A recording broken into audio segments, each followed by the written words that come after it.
Selamat malam sahabat GPB dimanapun berada. Saya Pendeta Yohan Karel Irot, Pendeta Emeritus GPB yang berdomisili di Tomohon, Sulawesi Utara. Malam hari ini kita akan merenungkan firman Tuhan yang terdapat di dalam kitab Hakim-Hakim pasal yang ke-8 ayat 10 hingga ayatnya yang ke-12. Hakim-Hakim pasal 8 ayat 10 hingga 12. Dan sebelum kita membaca dan merenungkannya, mari kita berdoa.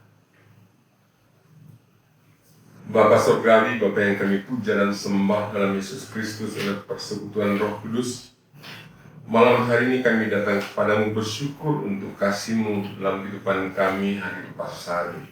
Engkau menyertai dan memberkati kami. Malam hari ini kami akan membaca dan renungkan firman-Mu.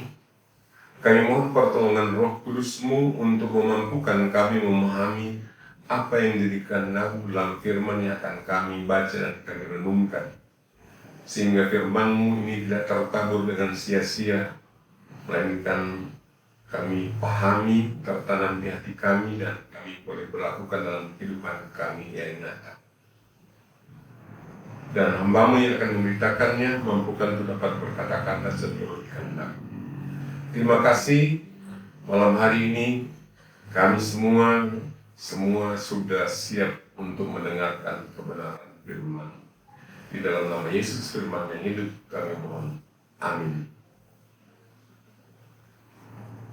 Kitab Hakim-Hakim pasal 8 ayat 10 dari edisi kedua, edisi yang baru.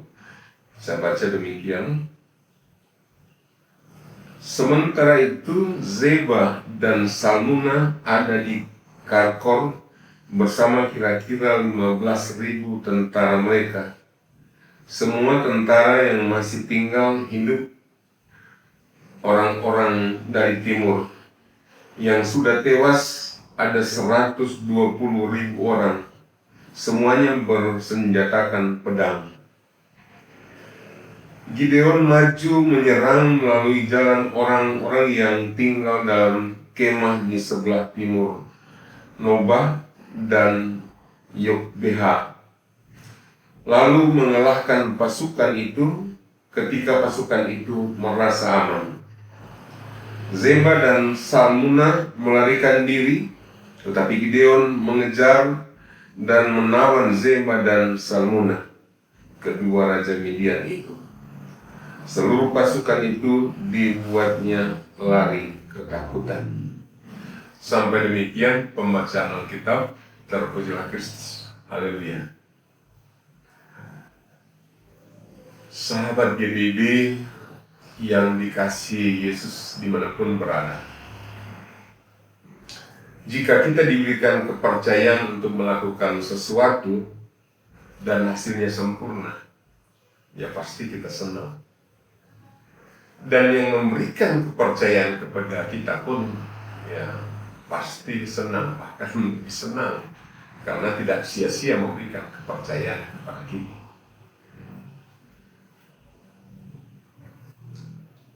Nah, persoalannya adalah ya tidak semuanya dapat melakukannya dengan baik, dan tidak semuanya dapat memperoleh hasil yang senang, yang sempurna. Apalagi jika menghadapi tantangan, ada yang tidak siap menyelesaikan yang dipercayakan kepadanya. Dan akhirnya hasilnya ya tidak sempurna, dan bahkan mungkin tidak ada hasil. Tidak parah, yes. Itu. Nah, perikop hari ini berbicara tentang Gideon, anak dari Yoas orang Abiser, yang Tuhan berikan kepercayaan untuk melawan orang Midian yang menindas orang Israel. Karena orang Israel sangat menderita waktu itu.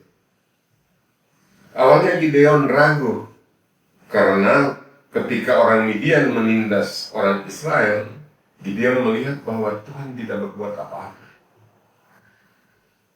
Karena itu ketika Tuhan memberikan kepercayaan kepadanya untuk melawan perang Midian, Gideon minta tanda kepada Tuhan.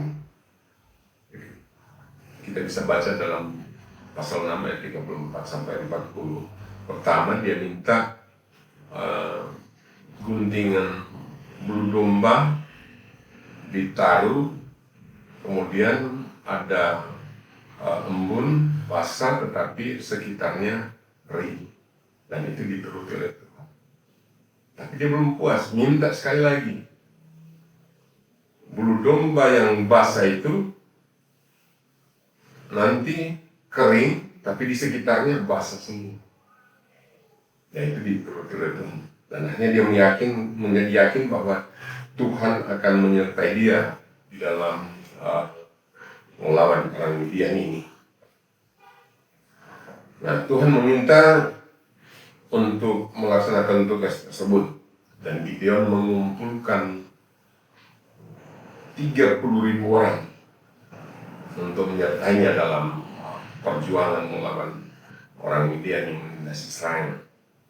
Tetapi Tuhan minta supaya mereka, ya kalau bilang disaring, mana yang bisa ikut. Syarat yang pertama adalah tidak takut dan tidak gentar. Nah, ini menjadi penting, karena bagaimana mau melawan tentara Midian jika yang ikut itu takut dan gentar? Apa yang mereka bisa buat? Yang kedua syaratnya adalah disiplin. Untuk menguji mereka, maka mereka disuruh turun minum air ke sungai dan dilihat bagaimana cara mereka minum. Ada yang minum air dengan cara menjilat langsung air di sungai, tapi ada yang ambil air di sungai lalu ke mulut dan diminum. Nah, yang menjilat langsung itu dianggap tidak disiplin, seperti anjing minum air kan. Tetapi mereka yang itu dianggap disiplin dan mereka pantas untuk ikut Gideon melawan orang Midian. Dan terpilihlah dari 30.000 orang yang ikut, boleh ikut hanya 300 orang. Jauh sekali perbedaannya. Nah, lalu bagaimana hasilnya? Ya, kalau kita baca dalam pasal 7 itu ya, ada 3 tentara musuh kacau balau, berteriak-teriak melarikan diri, dan kemudian 2 orang raja ditawan, yaitu dan dibunuh, yaitu Raja Oreb dan Raja Zeb. Kepala mereka dipenggal kepada kepala 2 raja ini. Tetapi kemenangan mereka tersebut belum sempurna, belum selesai. Sebab masih ada 2 orang raja Midian, yaitu Raja Zeba dan Raja Salmun, bersama dengan 15.000 tentaranya yang mereka masih harus lawan. Dan sementara Gideon dan tentaranya, 300 tentaranya sudah kelelahan dan mereka lapar, sementara tidak ada yang mendukung untuk meribakan mereka. Hal ini tentunya menjadi tantangan, menjadi masalah.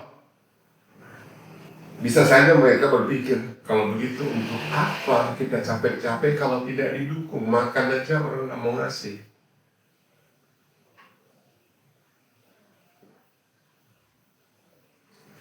Tapi karena mereka percaya kepada Tuhan, maka mereka tetap setia melaksanakan kepercayaan yang diberikan Tuhan kepada mereka.